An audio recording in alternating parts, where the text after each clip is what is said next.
Bonsoir à toutes et à tous au sommaire de l'actualité de ce vendredi 14 juin. J-3 pour les 19 847 candidats au baccalauréat de l'Académie de Strasbourg. Pour eux, comme pour leurs professeurs, l'heure est au dernier préparatif. Les journées nationales de l'archéologie démarrent aujourd'hui. Nous nous sommes intéressés à ce que deviennent les objets découverts après les fouilles. Et puis, en plein mois des visibilités, dernière répétition pour Pélicanto, la chorale LGBT+, avant leur spectacle à Chittigam ce soir, demain et dimanche. J-3 donc, avant le bac.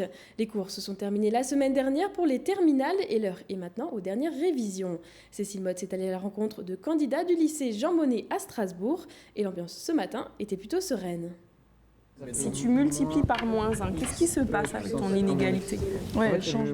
À chacun sa technique. Il y a ceux qui ne bougent pas de leur bureau nuit et jour et ceux qui font des heures supplémentaires dans les salles de classe. Dans ce lycée strasbourgeois, depuis mardi, une quinzaine de professeurs volontaires aident les élèves de terminale qui le souhaitent à se préparer au mieux pour le baccalauréat.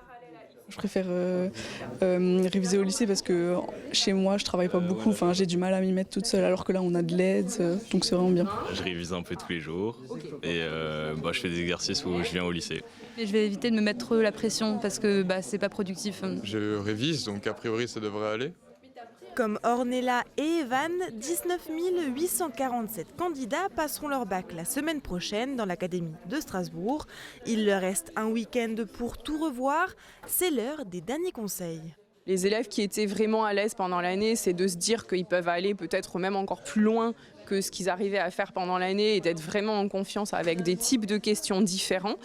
Et pour les élèves plus fragiles, il y en a vraiment beaucoup qui sont venus cette semaine. Et finalement, le fait de refaire des sujets, de pouvoir s'entraîner avec la globalité du programme vu, ils se rendent compte qu'il y a des questions qu'ils arrivent à faire et vraiment de leur donner confiance et de se dire que si on n'arrive pas une question, il y en a quand même peut-être d'autres qu'on arrive à faire, qu'on a des ressources. Et côté encadrement aussi, le bac s'organise, le lycée Jean Monnet est centre d'examen. Alors pour que tout se passe bien, la préparation a débuté il y a un moment. Ce n'est pas forcément la semaine des écrits qui est un grand moment. Le proviseur adjoint a déjà commencé cette préparation avec des plannings de surveillance et la répartition des salles depuis de longs mois. Donc finalement, lorsque les élèves arrivent lundi matin pour les écrits, la préparation, nous ne sommes plus dans le stress. C'était bien avant tout ça. Lundi, c'est philosophie. Les terminales en bac général plancheront donc sur l'un des sujets élaborés pour cette édition 2019. Alors, un dernier mot pour les lycéens. La fonction. Allez, hop, au boulot. Et vous retrouverez ces candidats du lycée Jean Monnet dans notre JT pour la première épreuve du baccalauréat. Depuis le 1er janvier 2019, parmi les 18 personnes décédées sur les routes du Bas-Rhin, 8 avaient plus de 65 ans. Les personnes âgées sont particulièrement vulnérables aux accidents de la route et l'évolution du code et de la signalétique est un facteur de risque important. Alors, la direction départementale de la sécurité publique organise des remises à niveau destinées aux seniors dans toutes les communes de l'Eurométropole. Alors, à quoi ça sert ? Réponse avec Martin Covel.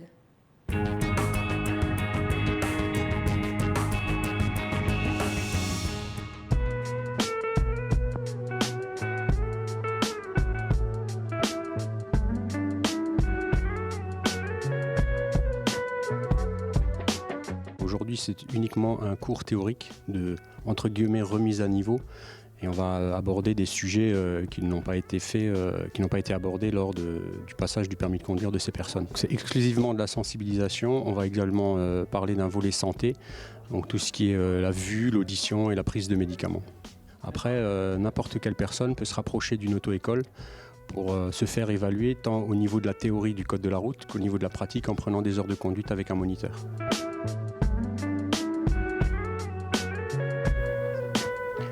Alors aujourd'hui, il n'y a qu'une seule personne qui est habilitée à retirer un permis définitivement, c'est le préfet.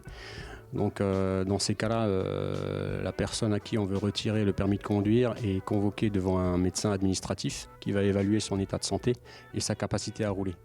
Et donc il va remettre son avis au préfet qui lui prendra la décision finale de maintenir le permis ou de le retirer. Que deviennent les découvertes archéologiques après les fouilles? C'est dans les coulisses du centre strasbourgeois de l'INRAP, l'Institut national de recherche archéologique préventive, que se trouve la réponse. C'est là que l'on nettoie, trie et analyse toutes les trouvailles des archéologues en Alsace. Reportage de Romain Hirt. C'est ici qu'on redonne vie à nos ancêtres. Ossements, objets ou sédiments, toutes les trouvailles des archéologues alsaciens de l'INRAP sont nettoyées puis analysées dans ces locaux strasbourgeois. À commencer par la terre récoltée dans les sols, parfois à plusieurs mètres de profondeur. Pour en analyser le contenu, il faut l'humidifier puis la tamiser afin de récolter des trésors lourds d'histoire. Ça, c'est effectivement un tamisage qui a été fait hier, qui a déjà pu pas mal sécher. Dans ces sédiments, en fait, on s'aperçoit qu'on obtient parfois des petites choses intéressantes, ici notamment des petits escargots.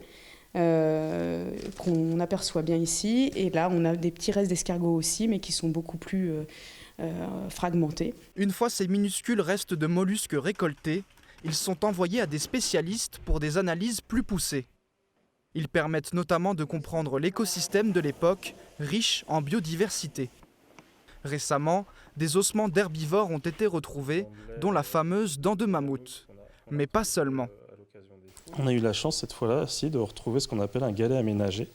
C'est donc un galet en quartzite qui a été taillé pour aménager un tranchant et une pointe aussi sur son extrémité. Donc il faut bien imaginer cet objet qui a pu servir à découper des animaux qui avaient pu être chassés ou charognés. Des traces d'activités humaines qui permettent aux chercheurs de comprendre l'environnement et les comportements de nos ancêtres. Donc on va essayer de savoir où est-ce qu'ils ont été chercher ces roches. Ça nous donnait des indications sur le territoire qu'ont fréquenté ces zones préhistoriques. On va essayer aussi d'étudier les traces microscopiques qui sont laissées sur ces outils. Et en fonction de ces traces, on va pouvoir dire si ça a été utilisé pour de la boucherie, pour travailler des plantes ou autre. La répartition sur un site des différents vestiges va aussi nous donner des indications sur l'organisation spatiale d'un campement, par exemple. On va pouvoir voir que dans certaines zones, ils ont taillé le silex, dans d'autres, ils ont pris 2-3 lames en silex pour couper de la viande, et avoir comme ça une partition, restituer un peu le mode de vie de nos ancêtres. Et parmi les objets qui racontent le quotidien de nos prédécesseurs, la céramique. Ces restes de récipients, vases et couvercles, Marieke van Ness, céramologue à l'INRAP, en a fait sa spécialité.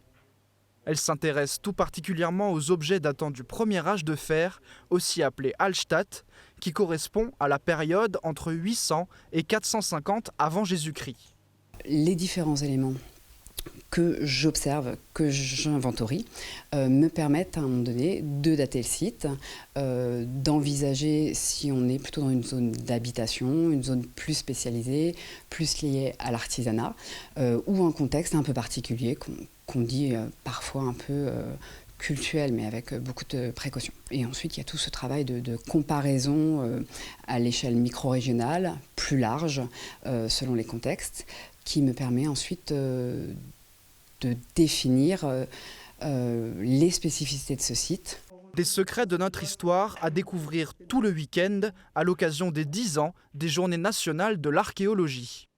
Et à l'occasion de ces Journées nationales de l'archéologie, des expositions portes ouvertes et ateliers sont organisés pendant 3 jours en Alsace. Vous pourrez notamment découvrir le chantier de fouilles du Frankenbourg, le musée archéologique de Brumatz et participer à des ateliers au musée gallo-romain de Bissheim. La chorale Pelicanto revient sur scène. Composée d'une 50aine de choristes, elle est engagée contre les discriminations, notamment celles qui touchent les membres de la communauté LGBT+. Chaque année, l'association créée en 2002 propose une comédie musicale imprégnée de revendications. Nous avons assisté à la répétition générale de leur dernier spectacle, L'amour en caoutchouc.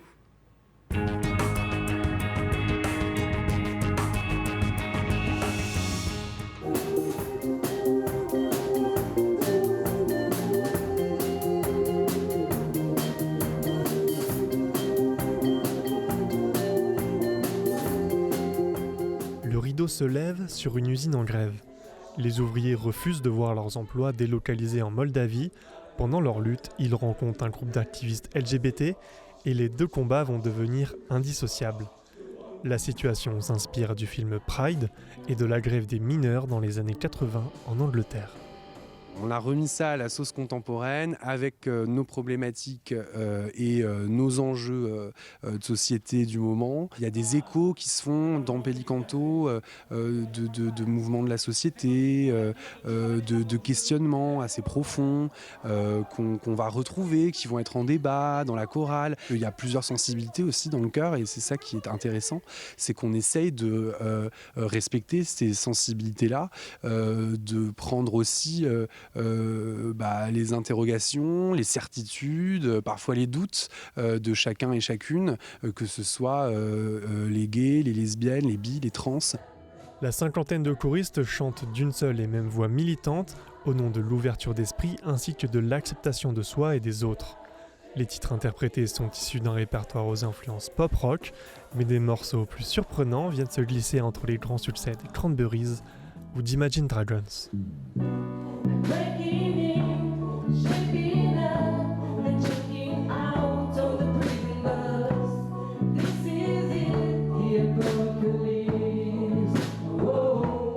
Plus on va avoir un spectacle qualitatif, mieux le message va être porté. Donc c'est pour ça que je mets un point d'honneur à ce que vocalement, techniquement et musicalement ce soit très développé pour que notre message soit le plus universel possible et que les gens, les spectateurs, les auditeurs prennent le plus de plaisir à l'entendre parce que c'est grâce au plaisir qu'ils auront qu'ils feront passer le message. Un message qui ne résonne plus uniquement lors des événements dédiés à cette communauté LGBT, comme les marches des fiertés. Grâce au spectacle, l'association Pellicanto touche chaque année un plus large public.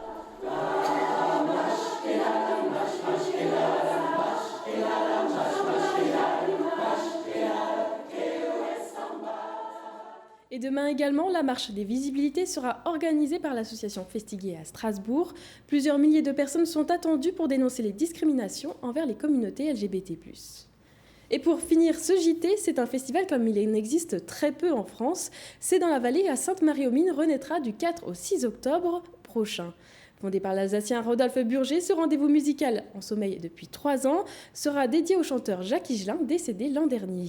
Plusieurs artistes viendront lui rendre hommage, parmi eux sa fille Isia, mais aussi Sandrine Bonner ou Bertrand Belin. La programmation définitive sera annoncée à la fin de l'été. On écoute Rodolphe Burger. J'invite d'autres artistes dans cet endroit très spécial, cette vallée de Sainte-Marie qui a une histoire assez extraordinaire, dont on peut réactiver certains. Il y a des joyaux là-bas, il y a des églises avec des acoustiques incroyables, il y a un théâtre à l'allemande magnifique, etc. À chaque fois, on ouvre de nouveaux lieux d'ailleurs, et on propose aux artistes d'y faire des choses spéciales. Et ça donne vraiment toute autre ambiance. Cette année, vraiment, c'est une édition particulière parce que les élus de Sainte-Marie, et je crois vraiment la population tout entière, a eu envie de saluer la mémoire de Jacques Higelin, qui a eu vraiment un gros coup de foudre, un gros coup de cœur pour cette vallée. Un kiosque à musique très joli, il va être baptisé Jacques Higelin. Donc, le vendredi, ce sera l'inauguration de ce kiosque avec un bal gratuit. Et le lendemain, alors c'est toute une programmation sur 24 heures avec un gros concert et des invités un peu exceptionnels. Et puis, ce qui est nouveau cette année, on va ouvrir un nouveau lieu, Valexpo, en collaboration donc, avec le Festival Ososphère. On va l'occuper entièrement et proposer une programmation électro-live jusqu'au petit jour. Donc ça va être 24 heures non-stop dans la vallée à la mémoire de Dijon.